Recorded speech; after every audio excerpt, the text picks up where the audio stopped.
ခေါင်းလျှော်ကန်ဒီအချိန်မှာအိမ်မှာရှိတဲ့အုံးစီလေးကိုလိမ့်ပြီးတော့10 မိနစ်လောက်ထားပြီးလို့ရှိရင်ခေါင်းလျှော်ပေါ့နော်ဒီလိုပုံစံမျိုးလေးရပါတယ်ဒါကလည်းထိမ့်သိမ့်တာပဲမိတ်ဆွေတို့ကျမတို့မိနေတဲ့အချက်ကဘာလဲဆိုတော့ဟိုရင်တော့ကကျမတို့မျိုးဖလာသုံးခဲ့တာကအုံးစီဖြစ်တယ်အခုနောက်ပိုင်းမှာတော့အုံးစီကိုအရင်သုံးလို့သပင်ကဘယ်လိုဖြစ်တယ်မျိုးလိုဖြစ်တယ်ဆိုတာချက်တွေတွေ့ရတာပေါ့နော်ဆိုလိုချင်တာကအုံးစီမှာပါတဲ့ antioxidant တွေက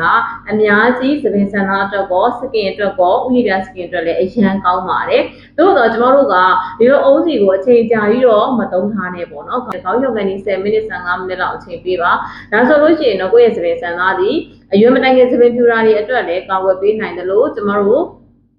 သပင်ဆန္ဒကိုလည်းနတ်မှောင်တောက်ပြောင်စီတဲ့အာလီတင်ကိုသူကပေးပါတယ်။ဒါကြောင့်ရောက်လို့ရှိမှဆိုလို့ရှိရင်အုံးစီအစ်စ်ဖြစ်တယ်။ကိုသုံးတဲ့အုံးစီကတော့အုံးစီစစ်ဖို့တော့လိုတာပေါ့နော်။အုံးစီစစ်ဆိုတာလေမိတ်ဆွေအုံးစီတစ်လုံးကိုချစ်ပြီးတော့အုံးလို့ယူပြီးတော့ကြိုချက်မှာလားကျမတို့ဗန်စင်းပုံစံမျိုးထားမှာလားပေါ့နော်ဆိုတော့အုံးစီတစ်လုံးကိုအုံးစီ30သားရဖို့ဆိုတာကခဲရင်ပါတယ်မရပါဘူးเนาะအဲ့တော့အုံးစီကလည်းအုံးသားထူမှအုံးသားထူပြီးရင့်မှအရင်ကြီးတဲ့ရင့်ချောက်သွားလို့ရှိရင်လည်းအုံးစီကလည်းမထွက်ပြအောင်ဆိုတဲ့အခါကျတော့ကျွန်တော်တို့တွေက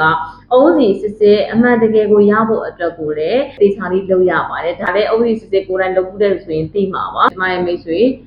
သပင်တွေကောင်းကျင်တယ်သပင်တိုင်ကသပင်ဖြူတာတွေမဖြစ်ချင်ဘူးဆိုလို့ရှိရင်တော့ကျွန်တော်တို့မီယိုဖလာသုံးတဲ့ဒီတိုင်းလည်းသုံးလို့ရပါတယ်ခေါင်းမလျှော်ခင်မှာအုံးစီတွေကိုလိမ့်လို့ရှိရင်တော့ဓာတုနေတဲ့ရှမ်ပူလေးတွေနဲ့လျှော်ချပေးပါဒါလည်းကျွန်တော်တို့ခဲရင်းလုပ်တဲ့သဘောမျိုးပါပဲရှင်ကျေးဇူးပါ